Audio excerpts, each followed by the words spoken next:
During our trip to the Frontier Culture Museum, we spent some time in Ireland speaking to the farmers, carpenters, and blacksmiths of the day. We learned that a typical farmer would walk 9 miles per acre and that would often own multiple acres. We determined that carpenters would need to be able to calculate scantling, which is wood needed for houses, as well as be able to calculate different currencies when there were many different kinds of foreign coin. We also had to determine how to evaluate the worth of material. During that day, the blacksmiths and carpenters were in a conundrum where labor was cheaper than material. Blacksmiths would also have to buy iron from merchants and would learn math through their apprenticeship, where they studied proportions and pattern books.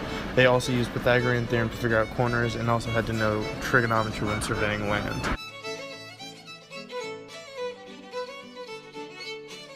In a 1700s German town, each farm would be located near a main road for transportation and exchanging of goods.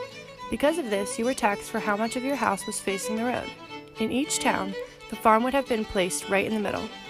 Peasants on the farm paid landlords for land and were taxed on animals they owned.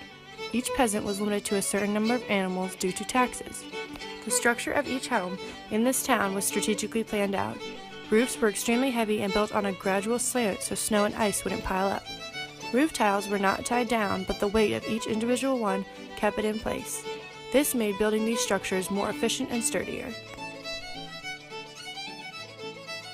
In the West African settlement, there were many businessmen and women. There were fixed values on all goods to try to make trade fair. There was no formal education, and mathematical knowledge was passed down from generation to generation.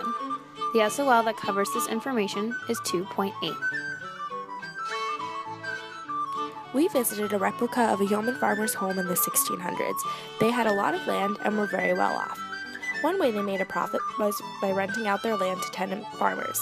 The yeoman farmers were land hungry and would continuously add more land to their property. Because of this, they would have to use math to plan the layout of their fields that would yield the most profit. There was formal schooling, but mainly children would learn from their parents. Girls especially would not continue schooling because they needed to learn trades like cooking and sewing from their mothers. Children would learn numbers in between chores. In many households, you would find boards like this one with numbers on them. This is what students used to practice numbers with. Women of the house were known for their cheese and ale. They would need to know how to use math to make transactions when selling their product. They would also sell fleece. They would shave their sheep and use the spindle to make fleece. Fleece was expensive and provided great profit for the farmer and his family. All the SOLs that applied to what we learned in England are K6, 7, 2.7, and 2.8. One of the last settlements we visited was the early Native Americans and settlers during the 1740s. Early settlers hired neighbors to help in areas of need and pay them back in their fashion of choice. Tobacco is the local cash crop and would be used often as a form of money. They also used account books economically as a way to keep track of goods and services that settlers owed each other. The SOLs related to this settlement are 2.8 and 2.9.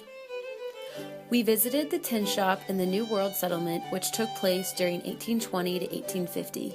We learned a lot about tin and how and why it was used. Tin was used as protection against elements because it doesn't corrode. Tin made up the majority of household items and utensils. Household items included measurement cups and stable cups. There was not much currency during this time period, so bartering was the main source of exchange. Even though currency was scarce, it was very valuable. People would rather have few coins than trade them for goods. Spanish and Dutch coins were equivalent to the weight of the coin. The SOLs related to this settlement include 2.7.